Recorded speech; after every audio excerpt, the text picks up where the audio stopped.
Hi, I'm Laura Thweate. Some of my performances are 225 marathoner, 2015 U.S. cross country champion. You're listening to Physical Performance. Failure is not an option. I've had my ups and my downs.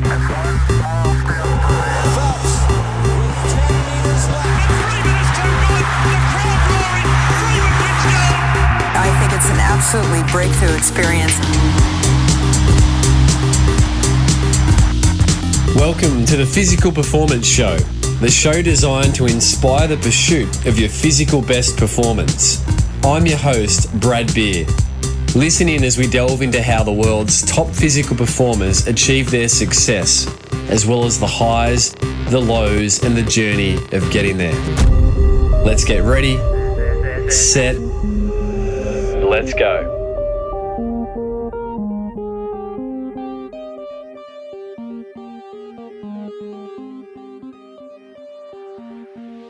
Listeners, welcome to another episode of the Physical Performance Show, brought to you by the Gold Coast Marathon and Pogo Physio. I trust you've been having a great week, and I trust that you've been enjoying pursuing your physical best performance. On today's episode, I share a conversation with you that I had with US distance running star Laura Thweate. By way of bio, Laura is a Saucony-sponsored athlete who is aiming for the 2020 Olympic Marathon representing the USA. Laura was the 2015 USA Cross Country Champ, the 2013 and 2014 USA Cross Country Club Champ, and boasts an incredible PR for the marathon of 2:25.38. Laura has PBs across the 10K of 31:52, the 5K of 15:04, and 3K of 8:57. Laura and I recently caught up in person on the eve of the 2018 Gold Coast Marathon, where Laura was taken to the road to run the half marathon. Laura and I caught up just before the race to talk through the highs, the lows, and the learnings of Laura's career. Laura hails from Boulder, Colorado, where she trains with former podcast guest Lee Troop. So let's jump in. Here is my conversation with Laura Thweate.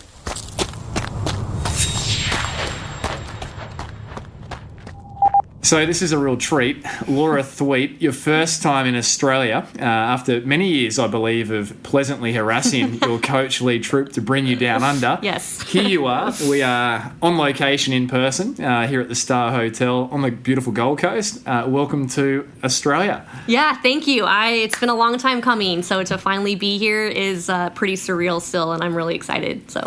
And Laura, let's start with something a little bit fun, and that's what's one thing that Laura Thweate is learning at the moment? Let's see. Laura Thweate is still learning how to be patient and to not rush the process or get ahead of myself. It's obviously been quite the ride coming off the injury that I had last year. And when you finally get going and you're back at it and you start adding in races, it's easy to kind of just get ahead. And as Lee always says, don't put the cart in front of the horse. And I feel like the injury has taught me patience, and I've been a little bit better as far as getting perspective and being able to take it one day at a time. But I kind of got ahead of myself these last few weeks with like a little flare up. And anyway, I'm just still learning to enjoy the process, to enjoy every day that I get to run, good or bad, and just not take it for granted, and just kind of going along with that. So. And when you say enjoy the process, what do you mean by that? Yeah, just enjoying the training. I think sometimes you can get so caught up in the results and the performances and just the races. And again, especially coming off the injury, I kind of have gotten it in my head that I need to prove myself, and I'm trying to get back up to the level that I was at before the injury, or, even higher than that. And so sometimes that becomes the focus, and you kind of get those blinders on. And it can take away from just the training itself and just enjoying the sport and just enjoying running. Because I feel like if you lose sight of that, ultimately it does kind of start to affect the performance end of the scale. So for me, it's just slowing down sometimes and remembering that every day I get to run and every day that I get to train is a good day, even if I'm not hitting the workouts I want, or even if, I don't have the race that I want. It's all part of the bigger picture, and obviously we're still focused on 2020, and it's just good to be moving in the right direction towards that goal, again, coming off being sidelined sidelined last year. So, just trying to enjoy it. And again, the experiences you get with racing. Like here I am in Australia, traveling the world, doing what I love. And so it's also important to kind of remember that this is pretty awesome that I get to do this for my career right now, and just, again, to enjoy these little things along the way. And so you feel like injury, which is part of every athlete's journey, it is a great perspective giver. Yes, it definitely is. It does bring us back to being appreciative of some of the little wins along the way, right? Yep, exactly, the little wins for sure. I always tell people, I'm like, it's all about the small victories, but I need to remind myself of that sometimes. And every little stepping stone, it can be a small victory, and it's just remembering to look at that and not lose sight of those along the way as we kind of go and tick these things off. And I think it's fascinating with athletes because it's the fact that there's that permanent discontent with where you want to be. Totally. And if that didn't exist, the drive wouldn't be there. Right. It's kind of that, it's that balancing act because, you're driven and you have these goals. And again, I'm just really hungry and just really excited to be back at it. So it's easy to kind of just start putting all of these things or expectation on yourself. And again, it kind of clouds running, which is supposed to be so simple. So again, it's just trying to remember that. And do you think you're more hungry now than you were pre the injury? I'd say it's different. I was obviously hungry and motivated before the injury, and again, just always trying to kind of prove myself and be like, I'm not quite, at that. Well, let me start over. I guess I was hungry before the injury and always just kind of trying to prove myself that I can be one of America's best as far as distances go, and just working my way towards that goal. But after the injury, it's kind of just a different hunger because you're so glad to be back, and you're just happy to be running pain-free, and every little step along the way to get back up to that level of racing that I was at before the injury is a win. But I think it's just kind of added to that fuel, and it's just added to the motivation going into 2020. And like I was saying earlier, just try not to take it for granted. So it's just a different perspective, I think, that the injury gave me. It's a different sort of hunger. Laura, let's go back before we go forwards. You've mentioned the injury, and we'll want to touch on the injury because I think there's probably a lot of learn-ins and reflections there. But in terms of, and obviously your ambition towards 2020, the Tokyo Olympics and the American team there for the marathon, where did running start? How did running start for you? When did you first have running on your radar? So it's funny, I didn't really have running on my radar until high school. I had volleyball on my radar. I wanted to make the Olympic team in volleyball, and so I was really into volleyball in middle school. And so anyway, high school rolled around, and I tried out for the volleyball team in high school, and I got cut. And it was devastating because it's just all these dreams you've had of being this superstar volleyball player just go down the drain. So I was really upset. I didn't know what I was going to do. And two of my best friends at the time, they were big Nordic skiers. So they were actually going to go out for cross country as kind of that dry land, preseason training for that. And so they convinced me, they're it's not a cut sport. It's a win, right? Either way, you get to travel and participate in races, and you don't have to worry about not making the team.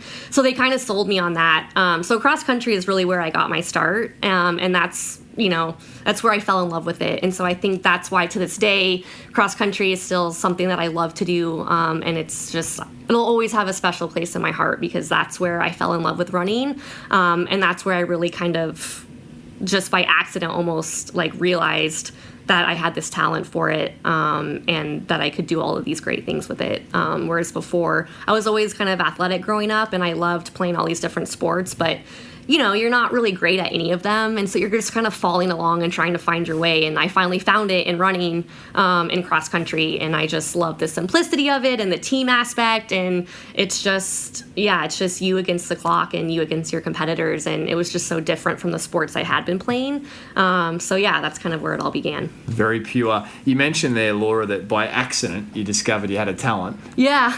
What do you mean by that? Well, I mean, I'd never really run. I did middle school track, but I refused to race over an 800 because you're just I need more than 2 laps. I'm not going to do it. And so I just didn't really I didn't grow up running. And my parents ran, but just recreationally, just for fitness and just because, it was enjoyable for them. But I was never competitive with it. So I didn't really know what I was doing. I probably had never run over a mile really going into cross country. And we had a time trial the first day. And I ended up winning it and, beating really experienced seniors. And the school I went to had a really talented cross country team that had won state a couple times. And, there's kind of a history there as far as, cross country being a big sport in Durango. And so I just kind of didn't know what I was doing in this time trial and kind of just went out hard and just somehow was able to hold on. And I ended up beating all these people. And my coach was like, oh my gosh, who are you? And I was like, I don't know. I came out because volleyball wasn't in the cards for me. I have no idea what I'm doing. So yeah, it was kind of like an accident. And I was like, oh wow. And who was the first runner? We're still in the formative, I guess, discovery years. But who was the first runner that once you realised you had a talent by accident, so to speak, that you started to admire or want to emulate as a young, developing, runner? I would say the big one for me was Kara Goucher. I started following her career as I slowly got into the sport more. And then obviously Dina, watching the Olympics, seeing what she's done. I knew who Meb was, same thing because of the Olympic Games. And then Shalane Flanagan. So again, all people that I still greatly respect and look up to. But they were the big ones that I really started to follow and kind of learn their names. And again, with Kara being a CU alum and having gone to Colorado, it was easy to kind of follow her career with her being in the state. So those were the ones that kind of sucked me in. And now it's so cool because you finally get to meet those people. And if you would have told my high school self that I would get to meet Shalane or meet Kara or meet Meb or Dina or any of the greats of our sport, really, I wouldn't have believed you. So it's been quite the journey. Quite the journey. So we talk about the highs, the lows, and the learnings on this show. To date, any career, we've mentioned the injury, we'll go there in a minute, but any career is full of the highs and lows. To date, what would be your athletic high, Laura? I have a lot of them, but I definitely keep coming back to winning U.S. cross country in 2015. It was in Boulder, so it was in my hometown. I was surrounded by tons of my friends, former teammates, current teammates, former coaches, current coaches, my family. It was just such an incredible moment to win in front of all of these people that have been such a big part of my career. And it was one of my first really big world teams. And again, cross country is ultimately my love and what got me into the sport and what I'm still so passionate about. So to make a world cross country team was such an honor. So that's one of those moments that I'll just never forget, crossing that finish line. It was pretty cool. So. And then obviously, you clocked the 2:25:38 for your marathon there in 2017 in London, which put you up in very much the top echelon, 5 or 6, I believe, all-time US times. That must give you with a lot of confidence looking towards now Tokyo 2020, knowing that being injury-free, consistent training, great team around you, that's within your grasp. Oh, definitely. Again, London, the day came together and the training block came together despite kind of fighting through the injury at the tail end of it. And then, the race comes and you've done really good training, but it's kind of in the back of your mind that it could go either way, just not knowing how my body was going to respond or hold up at that point. So to be able to walk away with the 2:25 was just amazing. And again, Lee and I went in with the goal of 2:26 to 2:24. So to be right in the middle of that with the injury, it gives you a lot of confidence knowing that when I'm fully healthy, and I really believe I'm stronger than I've ever been just with all the things I had to do to rehab from the injury, going into 2020, you really start to believe I can be one of America's best, and I'm in that conversation. And so just to have gotten to that point with 2 marathons under my belt it's really encouraging, and I'm looking forward to the next 2 years. So, Laura, you mentioned all the things you had to do. If we can sort of shift from the highs, I know there's many more than the two little highlights I've mentioned, but to the lows, and that would be the 7 to 8 months you had off with what we've called the injury. Can you just put the audience in perspective with the injury, what it was, and then you mentioned the things you had to do. So what have you had to put into place to get back to where you are now? Yeah, so I suffered from, it's called osteitis pubis, and I had never heard of it when I was finally diagnosed. But it's a pelvic injury where there's swelling around the bones and the tendons that attach to the top of the pelvis. It's really painful. I would describe it as kind of an aggressive form of tendinitis. But by the end of my London buildup, when the injury was really at its peak, it felt like a stress fracture. Like I was having pain sitting, walking, sleeping. It was just constant. And yeah, as those tendons get inflamed and slowly start to tear, which was a concern, and which is why we finally had to shut it down. So yeah, my practitioners told me that, it is an injury that you can come back from. However, it can be really serious, and obviously each case is individual, but it's a pretty aggressive injury if you continue to keep training on it.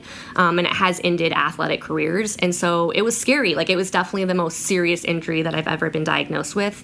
And so there's just a little bit of that uncertainty and just unknown as to whether or not I would come off of it. And if I did come off of it, would I still be the same athlete I was before the injury? And so that's what I was dealing with. And I started experiencing symptoms probably early 2016 as we were kind of starting to build up towards the track trials that were in the middle of the summer. That's when I first started to have symptoms on and off throughout that buildup. So it was something I was able to manage and train through for actually quite a while, almost a year and a half. But then, yeah, it just obviously keeps getting worse and worse and worse to the point where if you don't shut it down and do all the things necessary to try and recover from it, it can be really detrimental to your career. So yeah, it was a scary injury to go through. So when we finally shut it down after London, we tried to run a couple weeks post-London because I had qualified for the World Championships, which is another box I'd like to tick off one of these days. And so it was just clear that I was very injured, and there was just no way I'd be able to get to that start line. I felt like we had already kind of gotten lucky getting through London, and it's like, how many of those can you actually do in the marathon? So my team of doctors sat me down, and they were just like, now's the time to address it, and that way we don't jeopardize, what you want to accomplish moving towards 2020. Like, now's kind of the time.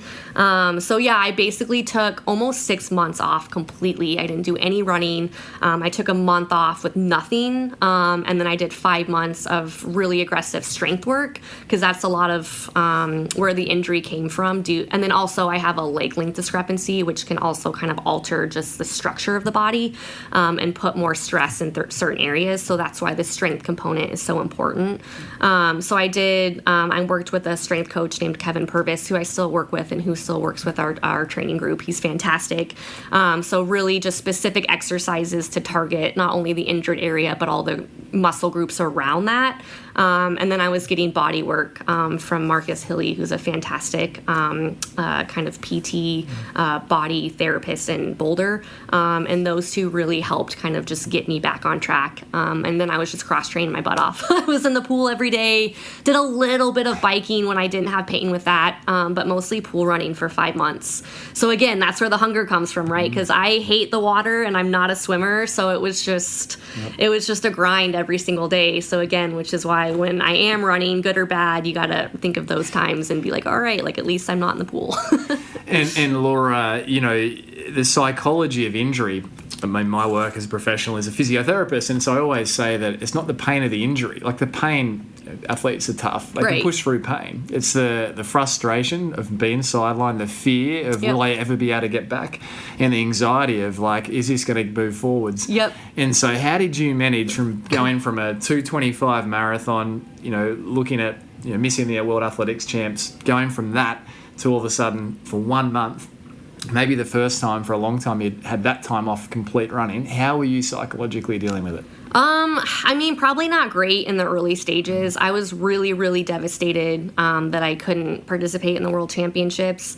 And again, like, you have to believe that, you're going to have other opportunities and you're going to put yourself in position to make those teams in the future, but you just don't know. And so it was really hard to be sidelined and to sit back and be like, I made that team. And I can't go. Like, I have to, kind of bypass that opportunity. So that was really difficult.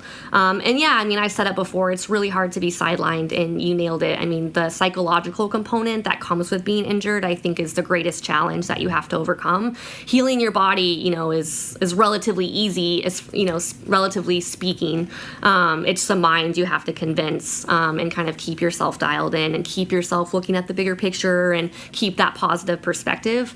And so I couldn't have done it without Lee, without my doctors, Kevin, my family rallied behind me, friends, teammates. So just having other people's support and, people telling me like, yes, this sucks in the moment, but it's not over. And, sometimes injuries can be blessings in disguise. And I think the big thing too was Shalane Flanagan did an interview. Obviously, she was sidelined from the Boston Marathon in 2017 with a stress fracture, and that was really hard and challenging for her to overcome. But she said after, she won New York, that the injury was a blessing because she had never actually allowed herself to take the time after all these races to recover and absorb all the hard training and the intensity that you put your body through. And that's the hard thing with running, is because there is no off season. Like, there's constantly races, there's marathons, there's world champs, there's Olympics. Like, you just go until your body finally kind of forces you to shut it down. So she said that was the biggest change, and kind of one of the reasons she felt like she was able to do what she did at New York this year was because she finally took the time that she never otherwise probably would have taken and let herself rest. And so I just took a lot of hope from that. And obviously watching her do what she did, kind of coming off as a slightly similar story as far as her injury. She got sidelined. She had to take all this time off, but she came back better than ever, and really just took her career, which is already amazing, to a completely high level, winning a major. So it's just inspiring to see things like that. And those types of things kind of kept me in it. And kept me patient and kind of kept me working towards it. So, and any wise words, I'm sure there would have been many, but any that stick out that, Lee Troop, your coach, there at the Boulder Track Club, shared with you? Obviously, Lee's journey we've covered on this show before, and, injuries like during the Sydney 2000 Olympic Marathon, significant injury. Any words that Lee shared with you, or sort of mantras that, helped navigate you through that stage as well? Yeah, I mean, he obviously went through his fair share of injuries and disappointments in his career, and he always just told me, like, it's the sport. Like, you have like the highest of highs, which was London, obviously, and then you have like the lowest of lows, which is an injury or missing out on teams or whatever the case may be. But that's ultimately what makes the sport so great. And it's just these moments, as hard as they are when you're in them, like, I just think they can make or break you. And he was just like, let this make you better. And so that was kind of the mindset I had, was like, yes, I'm injured. There's still a lot of unknowns. We still have to tick a lot of boxes to get back to where I want to be. But this, there's two ways to look at it, as he told me. And so I tried to be as positive as I could with it, and just really see it as kind of a blessing in disguise, and just kind of use it to make me a better athlete. So, before we move off this, because I just think there's so many learnings in this, which is so rich, you started back walk running, I believe, on the 15th of October 2017. We sit here today at the end of June 2018, and you're primed for a half marathon out in here at the Gold Coast Marathon in just a few days' time.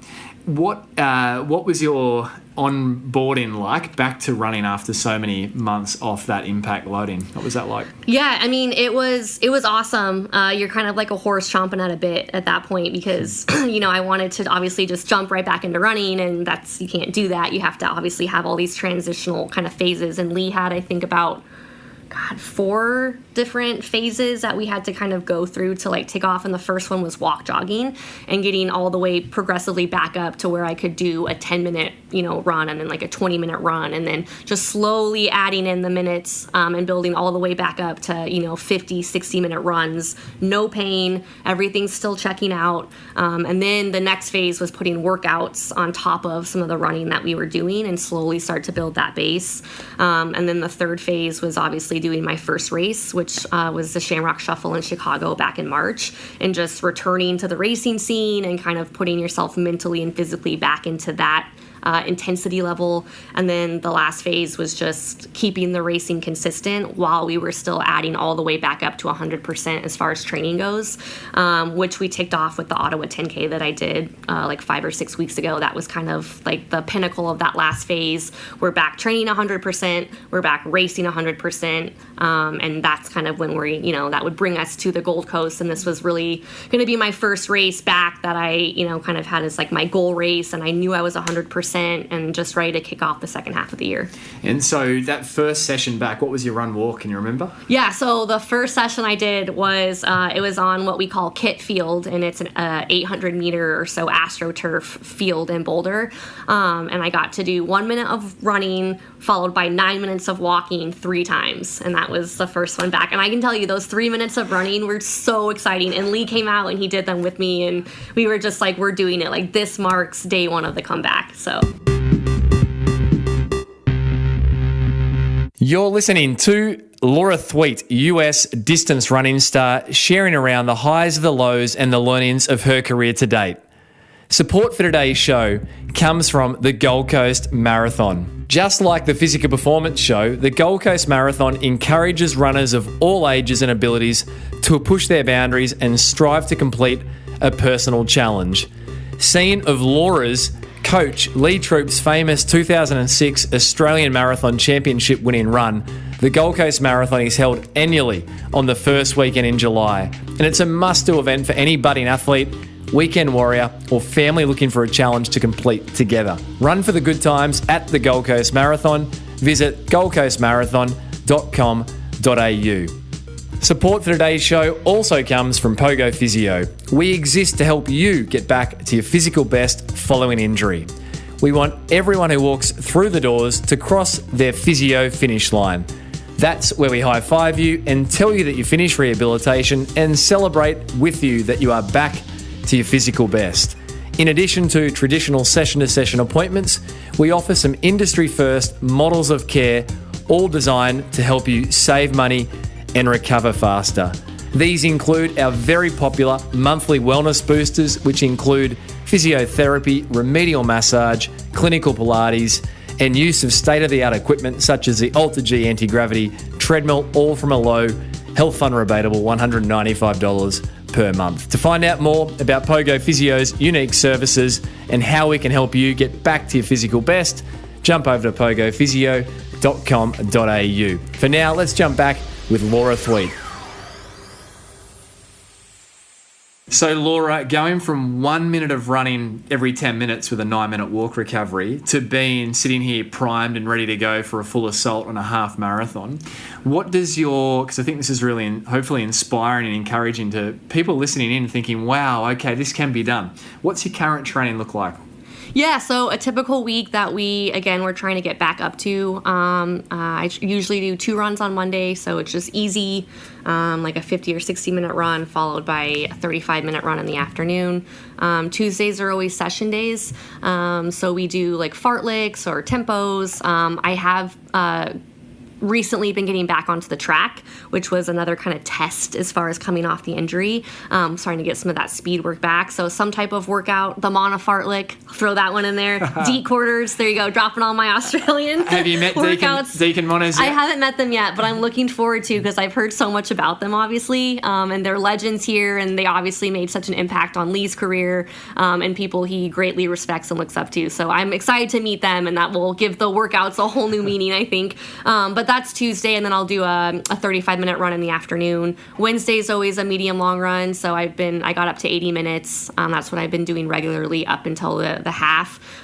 Thursdays, like Monday, 2 easy runs. Friday's another session with an easy 35 in the afternoon. Saturday, again, is usually 1 or 2 easy runs, and then Sunday's the long run, which for me, again, building for the half, I got up to 2 hours. So that's a pretty typical week. And again, that kind of, once I was able to do that structure, that marked our 100% back. So.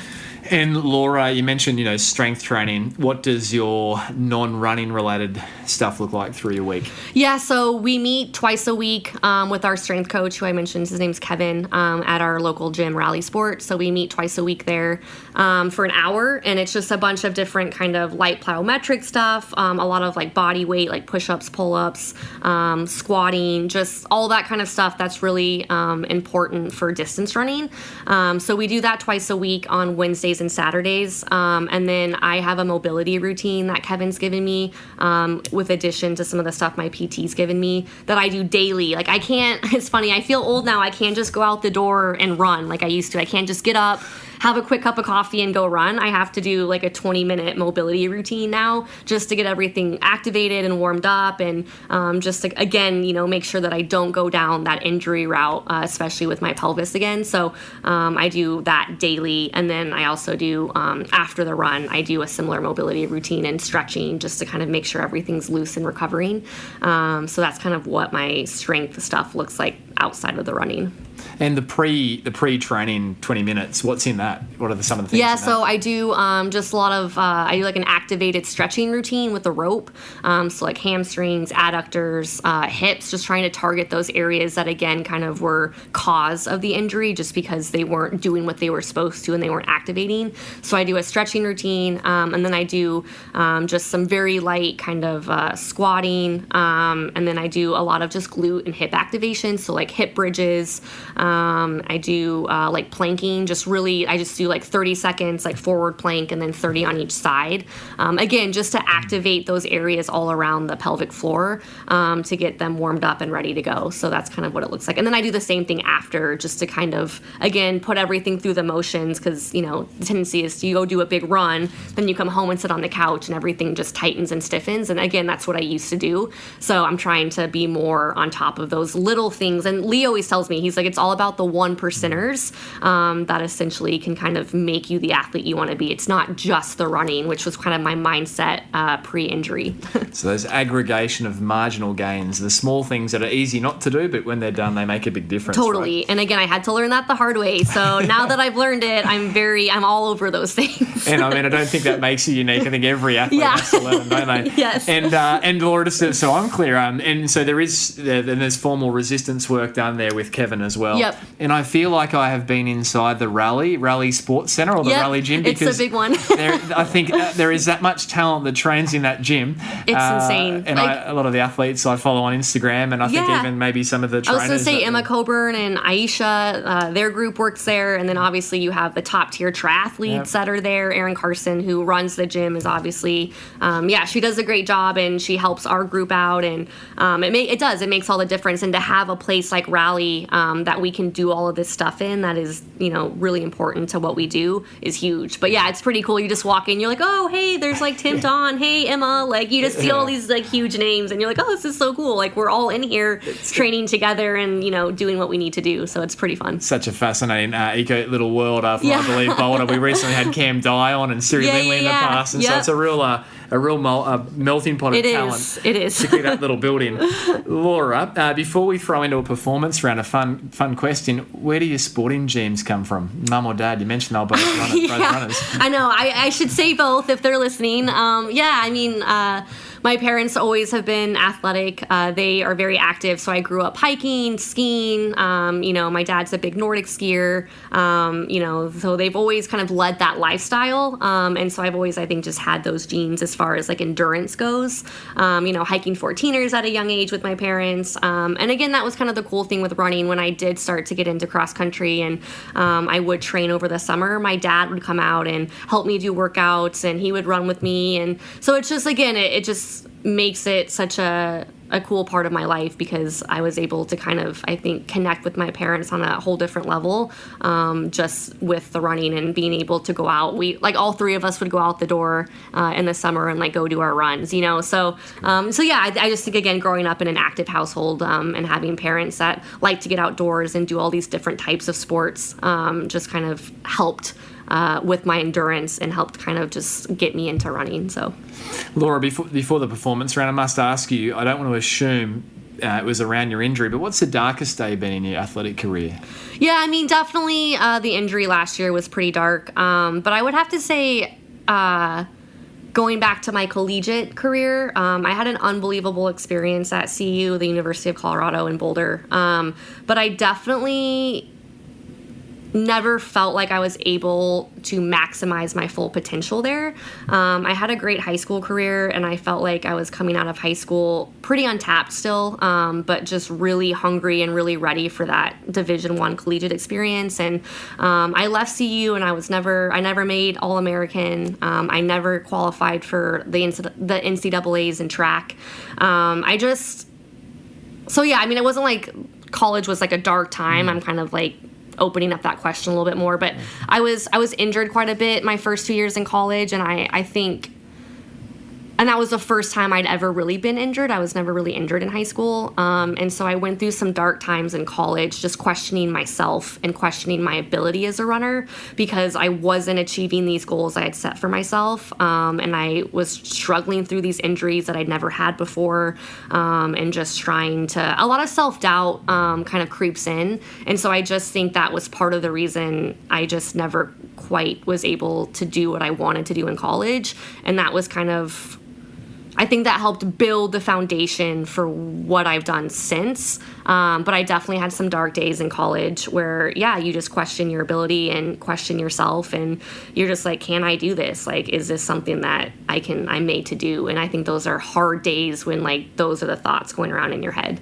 And that doubt can, get in so deep. Yes. And yet that first run back after the more recent injury, the osteitis pubis, the Shamrock Shuffle. Yeah. Irrespective of your result or your time, that must have been quite validating to get through your first race and go, I'm on my way back. Totally. Because again, like we said earlier, like coming off an injury, it's not just physical, but it's mental, and it's not losing yourself in the injury and not allowing it to really make you question, one, if you can come back from it, but two, if you're good enough anymore because you just feel like you've missed so much time. And in college, when I would come off injuries, I couldn't shake that mindset, and I just, I doubted myself even when I was healthy. And so coming off of this injury, you don't want to go back there. And so just being able to get through that race and not have pain was huge. But to get out there and run aggressive and run like I ran pre-injury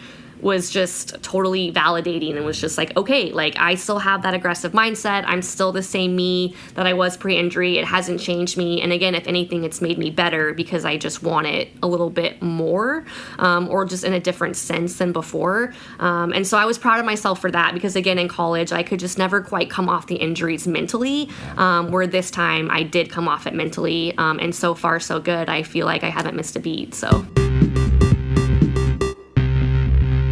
You're listening to Laura Thweate sharing around the highs, the lows, and the learnings of her career to date. If you missed last week's episode featuring Norwegian Olympic triathlete Kristin Blumenfeldt, then here's a little snippet. I learned that the race, what you're doing the first half of the race doesn't really matter. It's how you're able to pick it up, especially in the heat at Hamilton Island. You have to be able to stay calm and try to hide in the group until the last round because so much can happen there. To tune into the full episode and explore the archives of the show, be sure to jump over to pogophysio.com.au or simply peruse the archives right from within your favourite podcast player. Now let's jump back to Laura Thweate. Performance round. You ready for it? Yeah. This can be put in your journal as a training session for the day. So Okay. It's a couple of rapid fire questions. Okay. Let's do it. Training session most disliked. I hate to do this, but I'm gonna say Deeks quarters. I hate them. They're so hard, and I'm never ready for them. I always just get my butt kicked. No matter what fitness level you're at, that workout just humbles me time and time again. So. and to put everyone in perspective, Deeks quarters being. Yeah, so Deeks quarters is 8 400s on the track. It's a great 5K indicator workout. So you want to do your quarters at like a 5K race pace. So for me, we're trying to hit like 72 to 74s. But then you have your 200 float.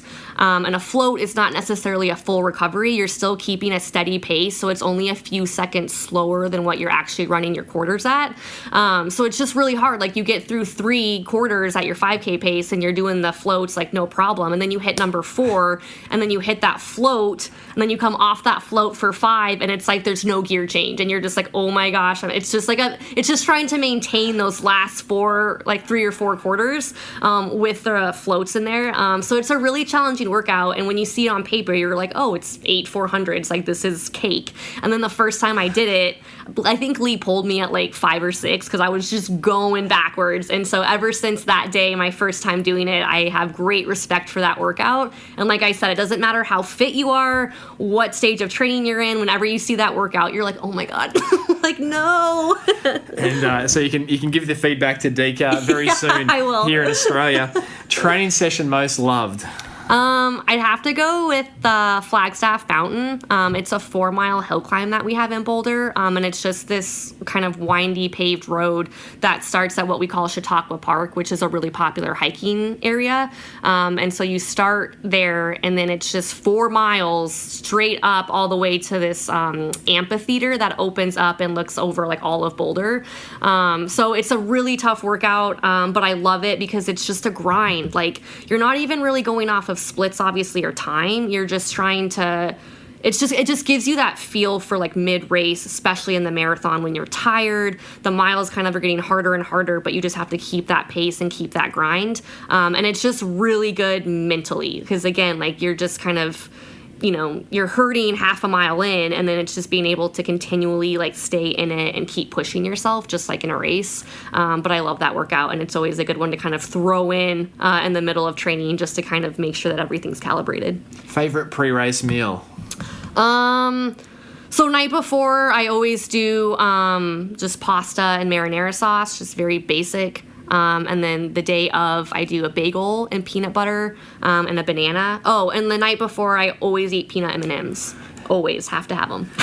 Peanut M&Ms, how many are we talking about? So, I mean, I get like, not like the big bag, like just like the single serving bag, and I eat whatever's in there. So like 20 maybe. The fuel of champions. Yes, exactly. Bedtime, morning time. What's your routine like there, Laura? So I normally go to bed. People make fun of me. I think I'm like an old soul. I go to bed at 8:30, and then I usually get up at like 6 or 7. So that's kind of normal for me, yeah.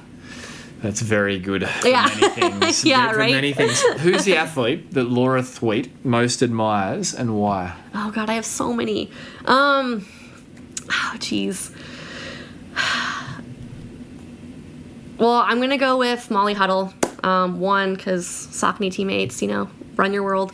But no, I look up to Molly quite a bit just because she's just so dominant. And every time Molly shows up to a race, she's always going to make it honest, and she's always going to give it everything that she has. And it's up to you if you're going to go with her or not. And so if you do, on the off chance, beat Molly, it's because, you know, it's like you had to give everything you possibly had and probably more to do it. And like I said, she just makes every race she does honest, and she's not afraid of a fight, and she's not afraid to grind it. So I just respect that.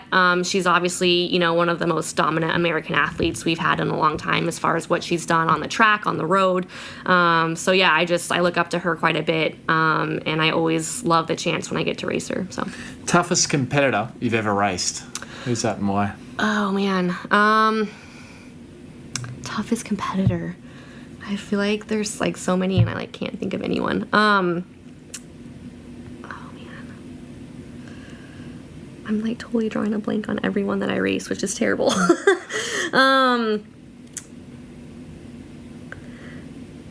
guess I'm gonna throw out Kellen Taylor. She and I have been on the circuit, I think, about the same amount of time, but I respect Kellen because Kellen always grinds it, and she always just makes you keep fighting. And so I've done a lot of races where you think you have her and then you don't have her. Like she just again, it's kind of like Molly. Like she just really makes you work to beat her. And so I think that's definitely one of the names I would throw out there as far as over the years we've synced up a lot on the circuit, and I just always know it's going to be a battle with her. So. Is there a mantra that Laura Thweate uses when she races? And what is it? I guess keep grinding. Like, I don't know. Like, I feel like that's one of my strengths is, like, I can just, like, kind of lock in and just grind. I'm not necessarily, like, your, like, fastest athlete. I don't necessarily have, like, a ton of turnover and, like, speed. But I can just really, I'm like a strength runner. So for me, when I get into a race, especially a longer race, it's all about just mentally staying in it and just keeping the pressure on and just keeping, like, making sure that you're still pushing the pace and just really kind of fighting through each mile and kind of throwing in those surges. So I guess for me, it's just kind of keep grinding. I like it. Your best recovery tip, Laura, what's that? Best recovery tip is getting calories in as quickly as you can after. I got a NutriBullet like a year ago, and it's been the best thing that I own. So I always make protein drinks, and I take them to practice, especially on like session days or long run days. And then it's easier for me to get liquids in like right after, and so that's been my go-to. One word to describe your racing style. One word. Aggressive. How would you describe being in the zone, Laura? Being in the zone. Yeah, I guess I kind of just get like a kind of like a calm goes over me, and you're just in the moment. And I also think that's why I love running and racing so much, because you can't really be anywhere else. Like, you have to be, you're so focused in on what you're doing. And so, yeah, it's just kind of being in the moment for me, and just, you know, focusing at the task at hand, and like nothing else interferes with that. So awesome. When was the last time you were in that zone? The Ottawa 10K probably. Yeah, I had to really fight through that race. So again, like you're just very in it, and you're just, you know, you're really having to grind and really having to hold on, and there's lots of surges going on. And so again, you're just really trying to get yourself to channel into that space, and to kind of just be as calm as you can, and just kind of keep matching everything that's being thrown at you. What's the hardest session, last question, in the performance round that you've ever done? I would say it's called Teller Farm, and it's I think it's like 5K of hills on this kind of dirt single track. So it's just like you're going up, you're going down, you're going up, you're going down for like 5K. And so you're running the hills really hard, and then you're floating the downhills. So you do that for 5K, and then Lee will put in a 4 mile surge at the end of that. Or maybe it's 3. But anyway, so like you do the hills, so you're exhausted from like 20 minutes of running hills really hard, and then you have to basically tempo this 3 mile back to where we start. And it's all gradually uphill as well. And it's a marathon workout, but I've only done it once, and it kicked my butt. It was so What was hard. it called again? We call it Teller Farm. Teller Farm. Mm-hmm. And it's a Lee Troop special. It's a Lee Troop special in Boulder, Colorado. Yep. Tell Laura, if you could boil everything that you've learnt through your career to date, the highs, the lows, the learnings, into one piece of advice to help people, listeners, or the audience of this show perform at their physical best, what would Laura Thweate's one piece of advice be? To perform at their physical best. I guess I would say, like, just going back to kind of how we started, like, you have to love the process. And I'm a believer that the results don't come if you don't truly enjoy and truly love what you're doing. And I think running is something that we often tend to overcomplicate. And it's really a simple thing. And so I would just say keep it as simple as you can, and just make sure you're enjoying everything along the way to the performances, and not getting so focused on just the race itself, but everything that you do to get there. It's kind of what makes it so great and makes it such a journey. I love that. Laura, a fun question. Personality behind the athlete. 3 people at a dinner table, living or past. Who's at your dinner table and why? Okay. Justin Timberlake. Does he live in Boulder? Yeah, right. Taylor Swift. I know, I'm that person. Look at me, like, busting all the pop stars. And then I think I would go Abraham Lincoln, just for some balance. That's brilliant.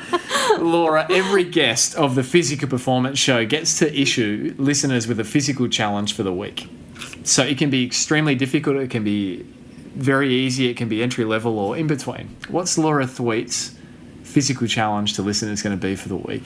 I would say doing a 10-minute core routine every single day. So, you know, I know there's a bunch of different apps that actually, like, map out, like, 10 minutes of all these different core challenges, but just challenging yourself to kind of add in that strength component that most runners don't like to do. Like I said, a lot of us just have that mindset where we just want to run and do nothing else. But I'm a high school coach in Colorado, and so I always challenge my kids to, we do 3 days a week of core, but the challenge the last few years has been trying to get them to do it every single day. And again, just doing like these 5 or 10 minute core routines like right after your run, I think can make a huge difference. And then it can sometimes just build those things into your structure. So the core challenge, 5 or 10 minutes of core every single day, however you want to do it. And I must ask, you're a high school coach. How long have you been coaching at that level for? Yeah, so I think I'm starting my 8th cross country season. So I did just 2 years of track. I don't coach track as much as I used to when I first came out of college, but I coach cross country every single fall. And it's called Monarch High School, and it's in just outside of Boulder. So yeah, go Coyotes! We've been state champs. So it's been awesome. I love those kids, and they definitely give you, talking about perspective. High school kids give you great perspective. So. And talking about coaching, how did yourself and Lee Troop and the Boulder Track Club first connect? Yeah, so I came out of CU back in 2011, and again, like I had a fantastic collegiate experience, but you come out and, I was by no means signing big contracts, and I'm not someone that can like coach themselves. So for me to continue running, I kind of needed that structure and that outside perspective that a coach can bring. And so I didn't really have any of that set up. And so I was like, well, I guess this is kind of it. Like, I don't really know how to continue my running. And I was a little burned out, I think, too, mentally. I once again didn't make the track nationals, and was just really bummed that that's kind of how my collegiate career ended. So I ended up taking almost 3 months completely off. I did like some running, but like nothing very consistent. But one of my really good friends at the time, and fellow CU teammate, Matt Tebow, he and I both graduated at the same time. And we had both had similar careers. Matt was extremely talented when he came into CU. And he kind of had an up and down collegiate career as well, just with injuries and things like that. And so he had actually got in touch with Lee like a month, maybe 2 months before I came into contact with Lee.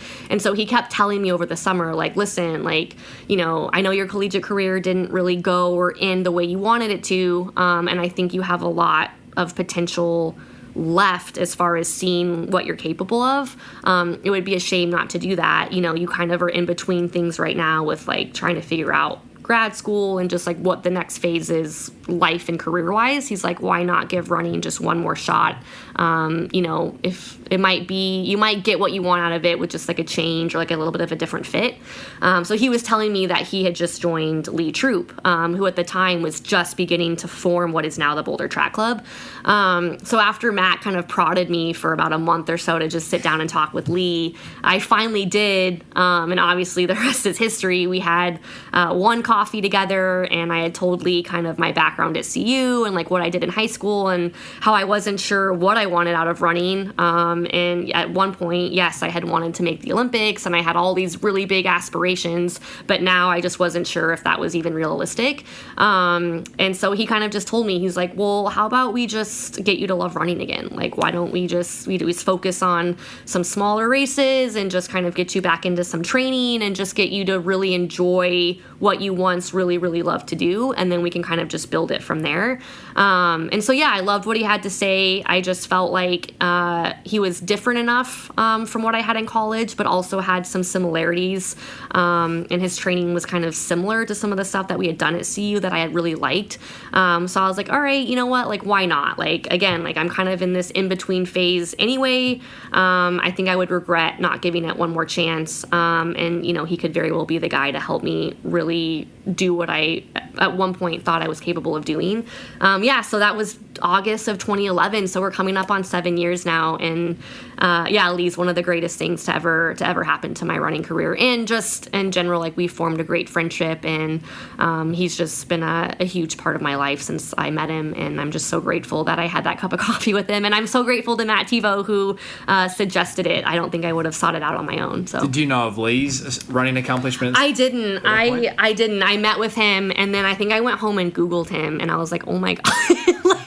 this guy was really good. And again, like at that point I had no desire to do the marathon or anything over like 5K.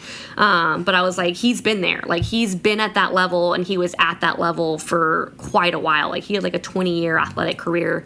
And so I was like, it was just cool to know that like I'm being coached by someone who has been at that level and knows what it takes to get there. And that's really what I felt like the missing piece was if I was going to continue, was just being confident and knowing you're in good hands. And I think you have to buy in 100% into your training. And if you're even questioning just like 2% of what you're doing, I think that can be really detrimental to racing. So again, like Lee was just someone that right away I bought into everything he was saying. And I just knew with his experience as an athlete and doing what he had done, that would help get me to a similar level, just because he's been there and he's done it. And I just think you get great confidence knowing that you're in the hands of someone like that. That's done it. And, Matt Fitzgerald, American author of How Bad Do You Want It and numerous other best-selling books, I love in How Bad Do You Want It, he looks at the research and found that faith in training is as important as the training itself. Oh, so the totally. faith in training, buying in, completely bought Totally. into You it. can't stand on the start line and not be confident in what you've done, especially in the marathon. Like, you have to be able to stand there knowing that you've done everything that you could have done and more to really have the performance that you want. And if you're doubting any of that, then I think that carries over into your racing. And so you have to buy in. You have to be all into your training and all into the philosophy and the process that you're doing. And if you're not, then I think you need to make a change. Laura, for people that want to follow your journey and find out more about you, you've got a great team around you. We mentioned Lee Troop, Boulder Track Club. Saucony, been a long-term supporter of yours? Yes, I am incredibly grateful to Saucony. They stood by me with my injury when they didn't have to. They've always been in my corner. They're a fantastic company. And so, again, I'm just so grateful that I have them behind me. And we can find you on social where, Laura? Yeah, so I'm on Twitter. My handle is just at Thweate11. And then I'm also on Instagram at @Thweate. So, and then I have a Facebook page as well, just Laura Thweate. Laura, thank you for your time. Just days ahead of your Gold Coast Marathon debut, and all the very best for Sunday. Thank you. And thanks for hosting us. Yeah, thank you so much for having me. I really appreciate it.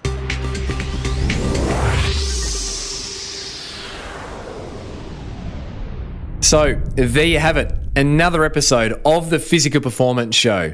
I trust you enjoyed today's episode featuring Laura Thweate. If you did, then please let both myself and Laura know. Our social media handles are at Thweate11. That's THWEATT11 for Laura over on Twitter, and myself at Brad_beer on Twitter and Instagram. Thank you for those leaving ratings, reviews, and subscribing to the Physical Performance Show. These things all help to get this show into the earbuds of more people who, just like you, are looking to pursue and perform at their physical best. A big thanks to Melly747. That would be Mel Denai, hailing from Melbourne, who recently ran her first Gold Coast half marathon. And Mel rated the Physical Performance Show 5 stars, giving episode 101 with Lee Troop a big thumbs up. Love this episode, so moving and inspiring. Listen to it during my recent longest run at Run for Kids.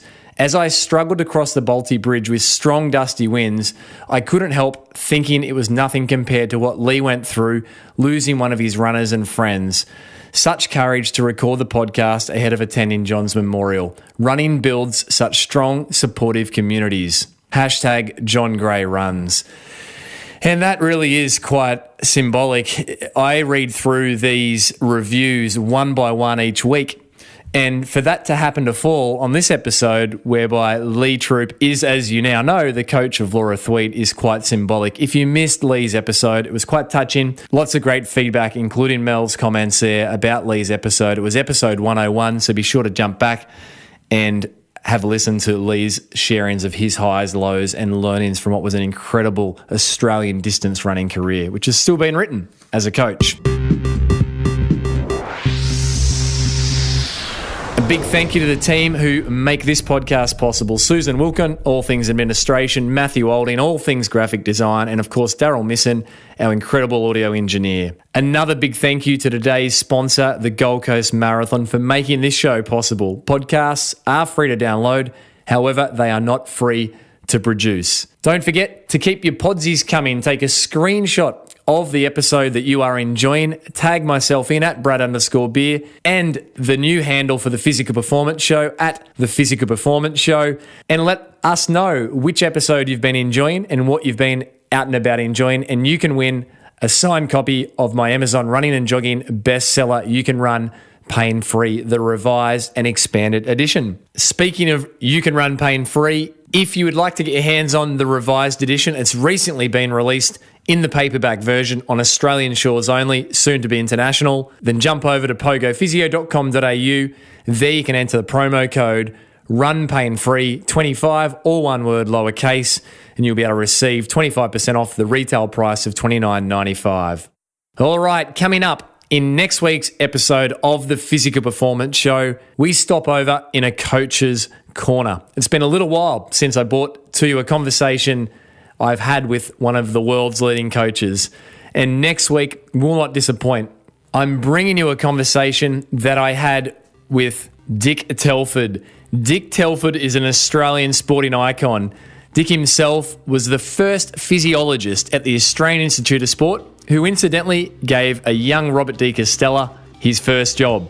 Dick went on to have coaching roles as the sports scientist or exercise physiologist for the Australian canoe team, swim team, athletics, cricket teams, be the face for Sustain cereal, if you're old enough to remember that, and to more recently have coached Australian marathoner Michael Shelley to back-to-back Commonwealth Games gold, and also Lisa Waitman to silver in the 2018 Commonwealth Games marathon. It's a bumper of an episode where Dick unpacks the characteristics of a great performer, the physiology that goes into a great marathon performance.